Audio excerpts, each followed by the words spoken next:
बिहार सरकार के द्वारा जातिगत जनगणना की रिपोर्ट जारी किए जाने के बाद विपक्षी पार्टियों के द्वारा लगातार सरकार पर हमला जारी है।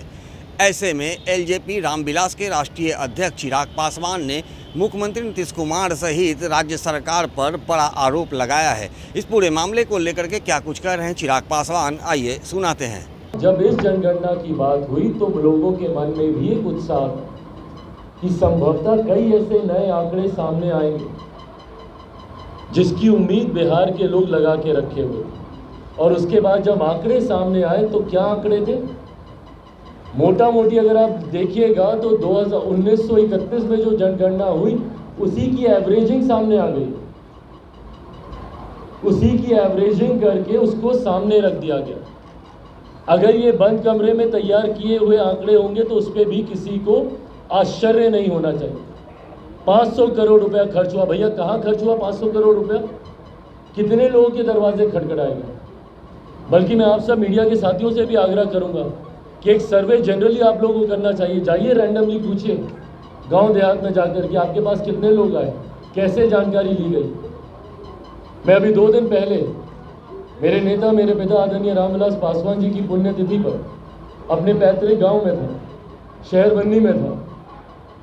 वहां पर कई मैंने ग्रामीणों से मैंने पूछा कि भाई यहाँ पे कौन कौन आए, अपने परिवार वालों से पूछा। ना के बराबर लोगों ने कहा कि किसी ने हमसे आकर हमारी जाति के बारे में पूछा। तो भाई ये जनगणना हुई कैसे, भगवान जाने। और उसके जब आंकड़े सामने आए, स्वाभाविक से आंकड़े समीकरण की उन जातियों को बढ़ा चढ़ाकर इसमें दिखा दिया गया जिसके लाभ से या जिनके समर्थन से पिछले 33 साल से ये सरकार आती जाती रह रही है। उन लोगों की जातियों को बढ़ाकर और कई ऐसी जातियां, अनुसूचित जाति में छोटी जातियां हो, पिछड़ा वर्ग की छोटी जातियां हो, अति पिछड़ा वर्ग की जातियां हो, for that matter even upper caste की जातियों को कमतर करके इसमें दिखाने का इसमें प्रयास किया गया। और जिनसे इनको राजनीतिक लाभ लेना है, जिन समीकरण से राजनीतिक लाभ लेना है, उन चुनिंदा जातियों को बढ़ा चढ़ाकर इन्होंने दिखाने का काम, लगभग 22% के आसपास।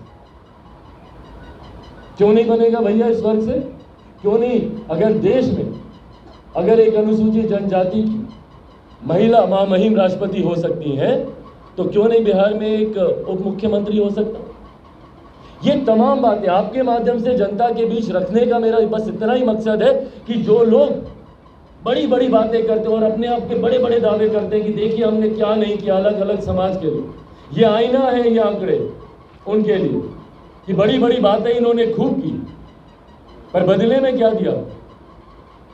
पिछले 3 दशक से मैरी गो राउंड की तरह सिर्फ 2 जातियों के बीच में कुर्सी का आदान प्रदान चल रहा है और बाकी एक बड़ी आबादी अनुसूचित जाति जनजाति को मिला दिया जाए लगभग 20%, अगर इसको जोड़ दिया जाए अति पिछड़ा 36%, 47, 56 और उसके बाद 20% आप जोड़ दीजिए इसको मुसलमानों को, 56 हो गया 66, 76, 76% लोग एकदम सत्ता से गायब है।